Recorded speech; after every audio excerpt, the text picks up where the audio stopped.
ဒေသစမဝင်းမြို့လေသားဘူးကြီးရွာစီပြန်လာခဲ့ခြင်းမာသည်ဌာနေမွေရဲ့ရွာစီပြန်လာခြင်းမီကျေးလက်ညာကအမိအိမ်ကိုလွမ်းသည်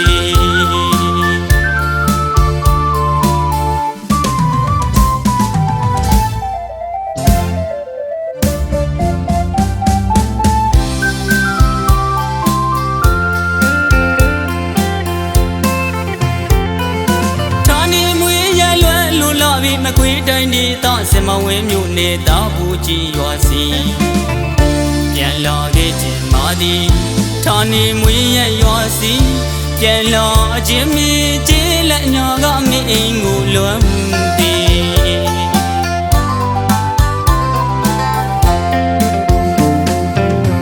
အခုတော့တနေ့တည်းမောင်အနေဝေးလူသားလည်းမဖြေသာ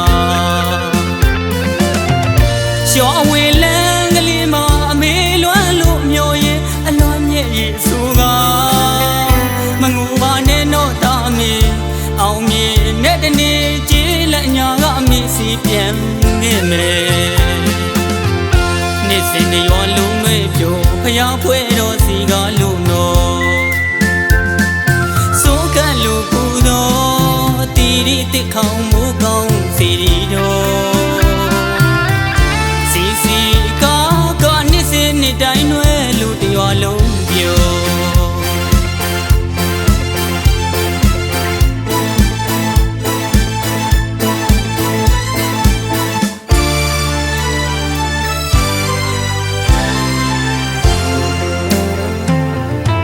အခုတော့အမိသားကတနေ့တည်းမလွမ်းလို့နော်ရွာကိုပြန်ခဲ့ပါမယ်အမေပြန်လာခဲ့ပါမယ်အဖေအမေရဲ့နေမအလွမ်းမပြေအဖေရဲ့နေမအလွမ်းမပြေအလွမ်းမြေတွေနေတိုင်းကြွေတားလဲလွမ်းနဲ့အဖေနဲ့အမေ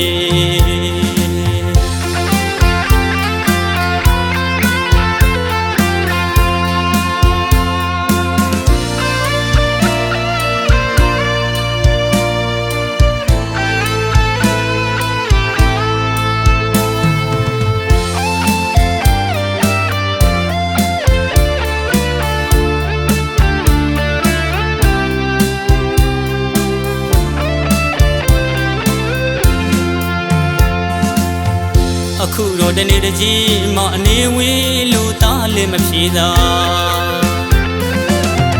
ရွာဝေးလမ်းငလေးမအမေလွမ်းလို့မျိုးရဲ့အလွမ်းမြဲ့ရဲ့အဆိုက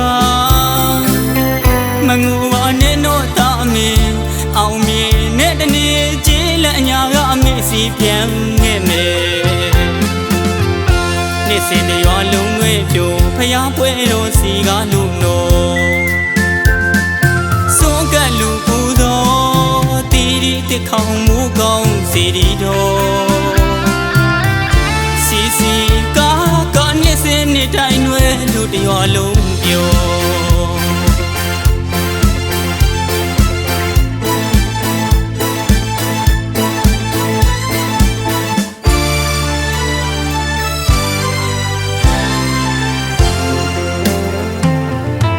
အခုတော့မိသားကတနေ့တည်းမလွမ်းလို့ကျွန်တော်ရွာကိုပြန်ခဲ့ပါမယ်အမေရွာပြန်လာခဲ့ပါမယ်အဖေအမေရဲ့နေမအလွမ်းမပြေအဖေရဲ့နေမအလွမ်းမပြေအလွမ်းမြေကြီးတွေနေတိုင်းကြွေတားလဲလွမ်းနဲ့အဖေနဲ့အမေ